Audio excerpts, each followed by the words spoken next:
정말 충격적인 소식입니다. 한미동맹의 근간이 흔들리고 있다는데요. 트럼프 대통령의 주한미군 철수 발언으로 한반도의 긴장감이 감돌고 있는 가운데 CNN, 폭스뉴스 등 미국 주요 언론들은 트럼프의 한반도 정책 변화를 대서특필하며 국제 정세의 급변을 예고하고 있습니다. 지금 주한미군 내부에서 철수 명령에 반발하며 한국을 절대 떠날 수 없다는 의견이 확산되고 있다는데요. 도대체 전 세계 최정예 부대 미군들이 왜 한국을 떠나기를 거부하고 있을까요? 그 충격적인 사연 지금 바로 시작합니다. 안녕하세요. 저는 미 육군 사이버 사령부 소속 정보분석관으로 있는 라이언 매닝스 소령입니다. 2년 전 중동에서의 작전 실패 이후 제 커리어는 내리막길을 걷고 있었습니다. 그때의 실수로 12명의 동료가 위험에 처했고 그 이후로 저는 중요 임무에서 배제되어 왔습니다. 그저 워싱턴의 사무실에서 데이터만 분석하는 일, 그것이 제 운명인 줄 알았습니다. 그날도 평소와 다를 바 없이 컴퓨터 화면만 바라보고 있었습니다. 정보분석국 사무실의 형광등 불빛이 눈을 피로하게 만들었지만 그보다 더 필요한 것은 제 마음이었습니다. 매닝스 소령님, 펜타곤에서 온 긴급 지시입니다. 부서장이 건넨 서류를 받아들고 저는 눈을 의심했습니다. 한국? 제가 왜 한국에 가야 합니까? 부서장은 진지한 표정으로 말했습니다. 북한발 새로운 사이버 공격 징후가 포착됐습니다. 당신의 독특한 경험과 패턴 인식 능력이 필요합니다. 48시간 내로 출발해야 합니다. 또 다른 좌천인가? 한국행 비행기 안에서 창밖을 바라보며 생각했습니다. 한국에 대한 제 지식이라곤 6.25 전쟁, 북한과의 긴장관계, 그리고 K-팝이 전부였습니다. 제 머릿속 한국은 미국의 보호가 필요한 작은 나라, 미개발된 시골 마을들과 위험한 군사지대로 가득한 곳이었습니다. 이번 임무만 잘 마치면 워싱턴으로 돌아갈 수 있을 거야. 그것이 제가 한국에 발을 딛기 전 마지막으로 혼자 중얼거렸던 말입니다. 얼마나 큰 오산이었는지 그땐 알지 못했습니다.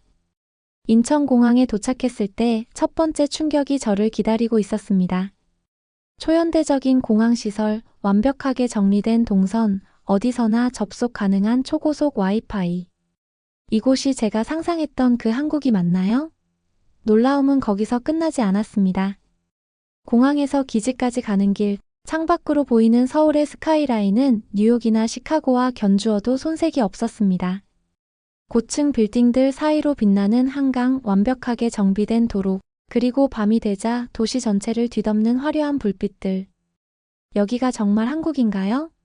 운전을 담당한 김준호 대위가 백미러로 제 놀란 표정을 보며 웃었습니다. 처음 오셨나요? 많이 놀라실 겁니다. 앞으로 더 놀라운 것들이 기다리고 있으니 준비하세요. 도착 다음 날 저는 한국사이버사령부와의 첫 합동 브리핑에 참석했습니다. 평택 기지 내 첨단 시설로 향하는 길에 제 마음은 여전히 의심으로 가득했습니다. 한국군이 얼마나 사이버 보안에 대해 알고 있을까?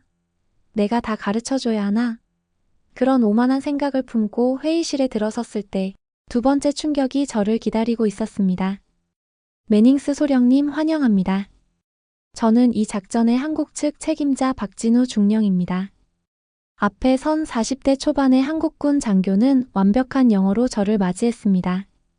그의 뒤로 보이는 작전실은 제가 펜타곤에서 보았던 것보다 훨씬 더 첨단 장비로 가득했습니다.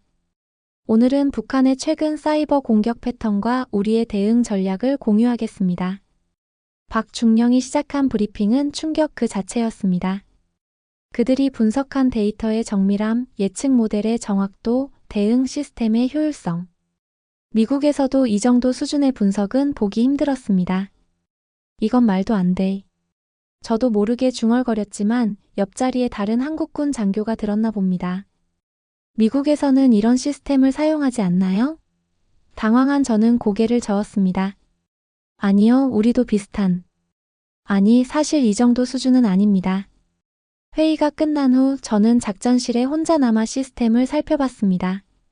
한국군이 개발한 사이버 방어 시스템은 제가 알던 어떤 것보다 진보된 형태였습니다. 실시간 위협 감지, AI 기반 예측 분석, 그리고 완벽한 통합 대응 체계. 이럴 수가.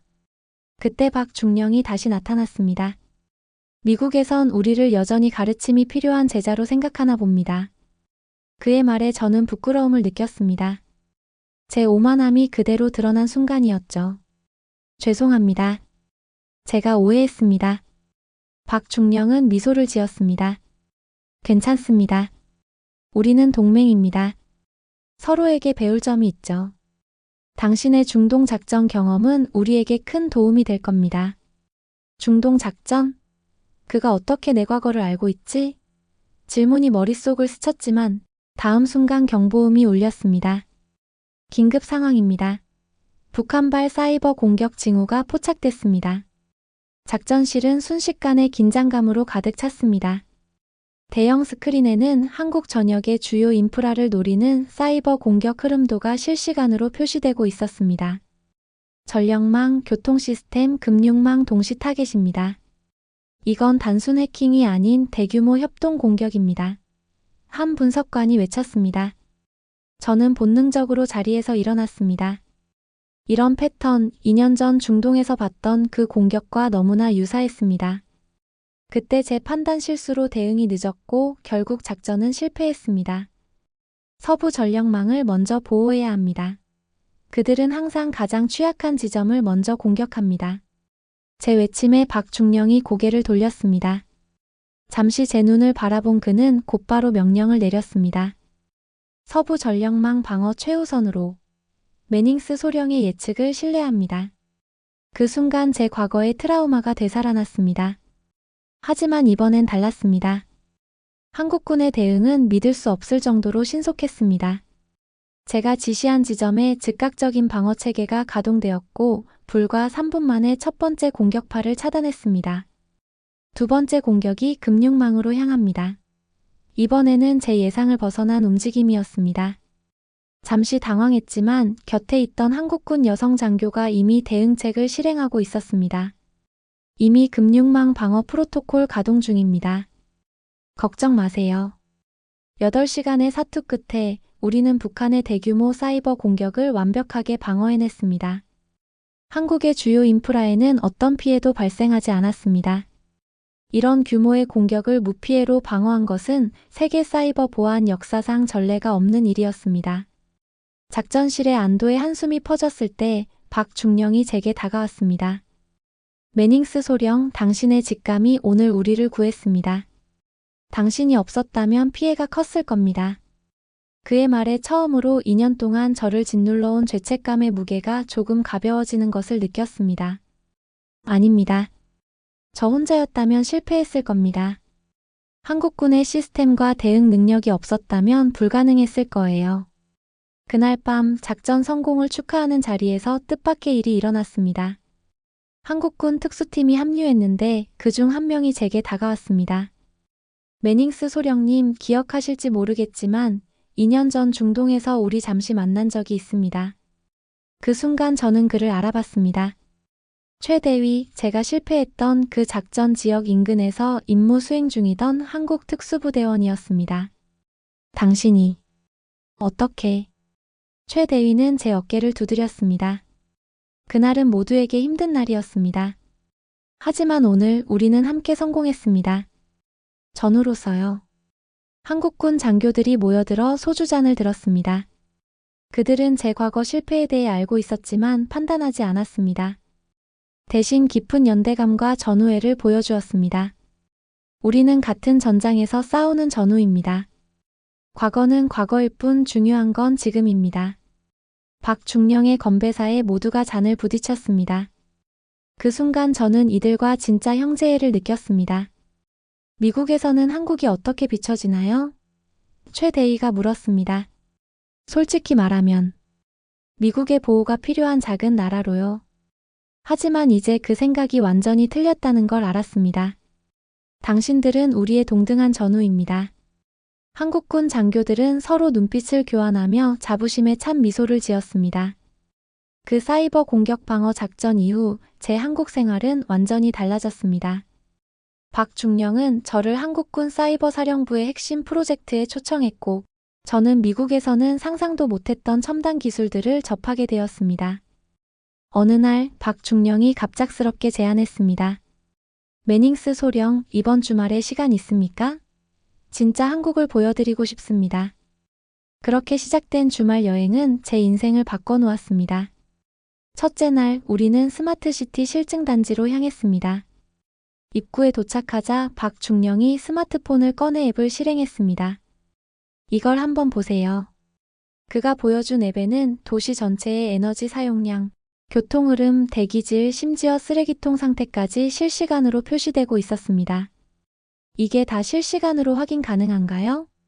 박중령은 고개를 끄덕였습니다. 한국의 모든 주요 도시는 IoT 기술로 연결되어 있습니다. 센서 네트워크가 도시 전체를 커버하죠.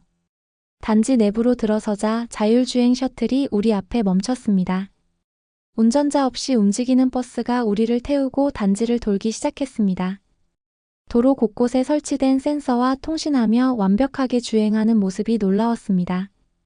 미국에서는 아직 시험 단계인데 여기선 이미 실생활에 적용되고 있군요. 박중령은 자랑스러운 듯 미소 지었습니다. 우리에겐 이미 일상이 된 기술들입니다.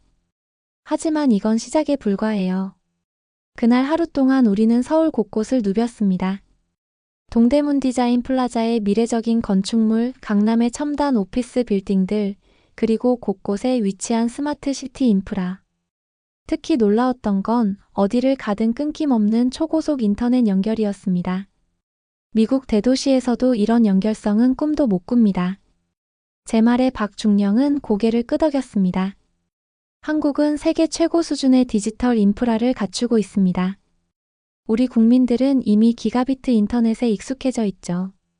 저녁이 되자 우리는 한강변의 레스토랑에 자리 잡았습니다. 창밖으로 보이는 서울의 야경은 믿을 수 없을 정도로 아름다웠습니다. 솔직히 말하면 이런 한국을 상상하지 못했습니다. 미국 미디어는 항상 북한과의 갈등, 군사적 긴장만 보도하니까요.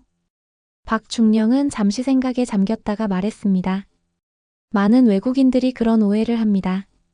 하지만 실제 한국은 기술 강국, 문화 강국입니다. 북한과의 관계는 우리 일상의 아주 작은 부분일 뿐이죠. 다음 날 박중령은 저를 군사훈련장으로 데려갔습니다. 그곳에서 한국 특수부대의 훈련을 참관할 기회가 주어졌습니다. 미국 특수부대와 어떻게 다른지 직접 보세요. 그의 제안대로 저는 한국 특전사의 훈련을 지켜봤습니다. 그들의 규율, 정밀함, 그리고 첨단 장비 활용 능력은 미군의 그것과 비교해도 전혀 뒤지지 않았습니다. 특히 도시 전투 시뮬레이션에서 보여준 전술은 미군도 배울 점이 많았습니다.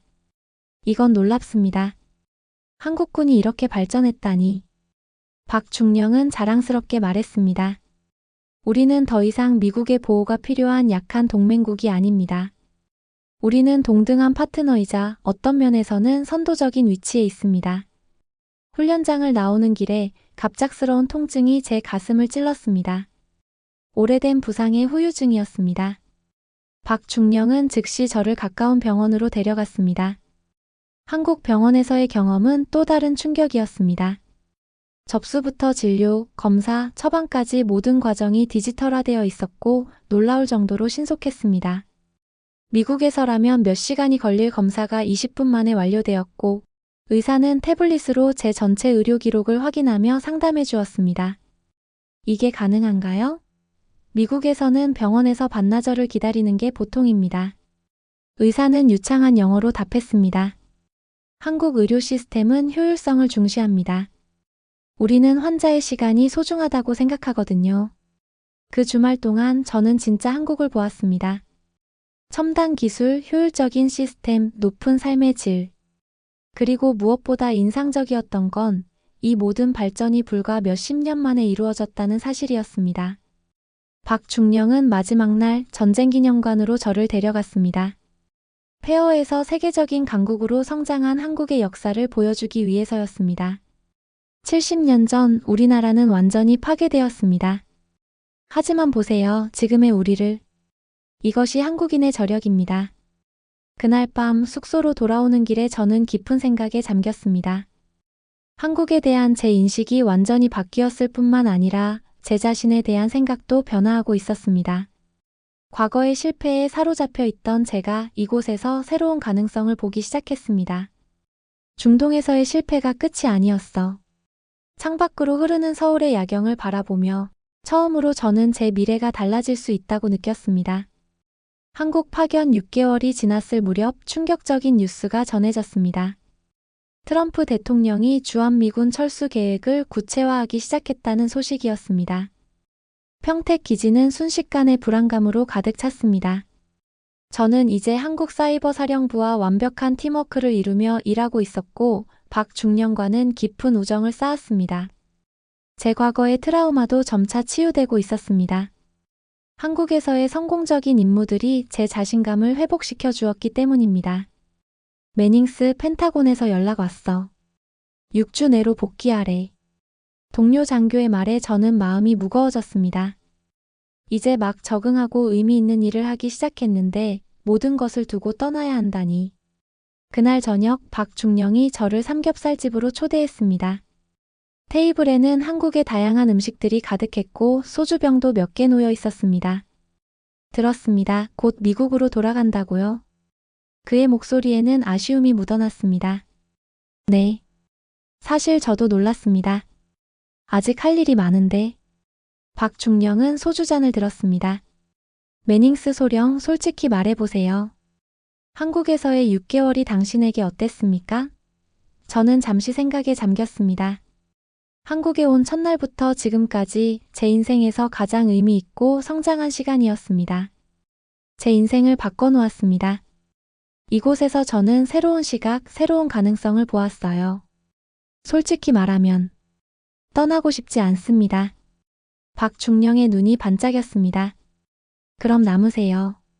무슨 말씀이시죠? 한국에는 당신 같은 인재가 필요합니다. 주한미군으로서의 복무가 끝나도 여기서 새 삶을 시작할 수 있습니다. 그의 말은 제게 충격이었습니다. 한국에 남는다? 그런 선택이 가능하다고 생각해 본 적이 없었습니다.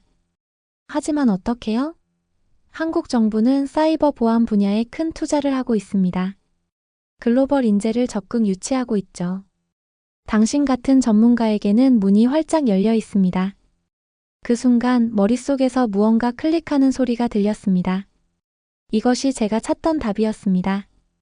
중동에서의 실패 이후 제 커리어는 막다른 골목에 다다랐다고 생각했습니다. 하지만 한국은 제게 새로운 시작을 제공하고 있었습니다. 정말 가능할까요? 박중령은 확신에 찬 눈빛으로 고개를 끄덕였습니다. 그리고 당신만이 아닙니다. 많은 주한미군들이 비슷한 결정을 내리고 있어요. 그는 스마트폰을 꺼내 보여주었습니다. 화면에는 한국에 정착한 전직 미군들의 이야기가 담긴 뉴스 기사가 있었습니다.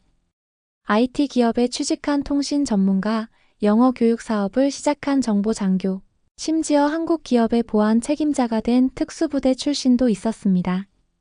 놀랍네요. 이런 선택을 하는 미군이 많았다니. 박중령은 미소 지었습니다. 한국은 이제 코리안 드림의 나라가 되었습니다.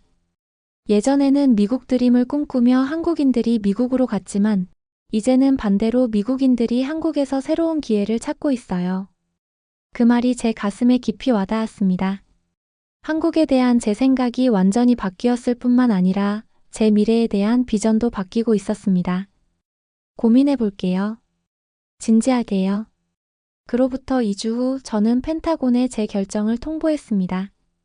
전역 후 한국에 남아 사이버 보안 분야에서 일하기로 했다는 내용이었죠. 상관들은 놀랐지만 저를 말리지 않았습니다. 오히려 일부는 부러워하는 눈치였습니다. 매닝스, 당신처럼 용기 있는 결정을 내릴 수 있어서 부럽네. 제 동료 중 한 명이 전역 서류에 서명하는 저를 보며 말했습니다. 솔직히 말하면 우리 중 많은 사람들이 비슷한 생각을 하고 있어. 한국은 우리가 알던 그 나라가 아니야. 훨씬 더 발전했고 어떤 면에서는 미국보다 앞서 있지. 그 말에 저는 고개를 끄덕였습니다. 6개월 전만 해도 상상할 수 없었던 현실이었습니다. 한국에 오기 전 저는 이곳을 미국의 보호가 필요한 작은 나라로 생각했습니다. 하지만 이제는 한국이 오히려 제게 새 삶과 기회를 제공하고 있었습니다. 전역 후 저는 서울의 한 사이버 보안 기업에 취직했습니다. 제 경험과 전문성이 인정받은 덕분에 처음부터 중요한 프로젝트를 맡을 수 있었습니다. 급여는 미군 시절보다 높았고 근무 환경도 훨씬 좋았습니다. 그러나 제게 가장 중요했던 것은 돈이나 환경이 아니라 한국에서 찾은 새로운 목적의식이었습니다. 미국에서는 과거의 실패에 갇혀 있었지만 한국에서는 새 출발을 할 수 있었습니다. 제 전문성이 인정받고 제가 하는 일이 진정한 가치를 창출한다고 느꼈습니다. 전역 후 저만이 아닌 많은 주한미군들이 한국에 정착하기 시작했습니다. 사이버 보안, 전략 분석 등 다양한 분야의 전문가들이 한국 기업에서 새로운 기회를 찾았습니다. 6개월 후 서울 강남의 카페에서 박중령, 이제는 진우와 만났습니다. 라이언, 한국 생활은 어떻습니까? 상상했던 것보다 훨씬 좋아요. 미국으로 돌아갈 생각이 전혀 없어요. 요즘 당신처럼 생각하는 미국인들이 많아지고 있어요. 코리안 드림이 현실이 된 거죠. 창밖 서울의 스카이라인을 바라보며 저는 생각했습니다. 이곳에서 저는 과거의 실패를 극복하고 새 삶을 찾았습니다. 트럼프 대통령의 철수 명령은 의도치 않게 한미 관계의 새로운 장을 열었어요. 이제 우리는 단순한 군사 동맹을 넘어 발전하고 있습니다. 한국은 더 이상 미국의 보호가 필요한 나라가 아닙니다. 오히려 글로벌 인재들이 꿈을 이루기 위해 찾아오는 코리안 드림의 나라로 거듭났습니다. 한국에 대한 편견을 가지고 왔지만 이곳에서 새로운 시작과 희망을 찾은 이야기. 그리고 이런 경험은 저만의 것이 아닙니다. 점점 더 많은 미국인들이 한국의 진정한 모습을 발견하고 이곳에서 자신의 미래를 그려나가고 있습니다. 한국의 발전과 혁신, 안정과 효율성은 세계가 주목해야 할 모델입니다. 그리고 이런 놀라운 성취를 이룬 한국인들에게 진심으로 감사와 존경의 마음을 전합니다. 오늘 사연은 여기까지입니다. 오늘도 긴 영상 시청해주셔서 감사합니다. 다음에 또 다른 감동 사연으로 찾아뵙겠습니다. 구독과 좋아요는 영상을 만드는데 큰 힘이 됩니다. 저희 월드감동TV는 대한민국을 응원합니다. 감사합니다.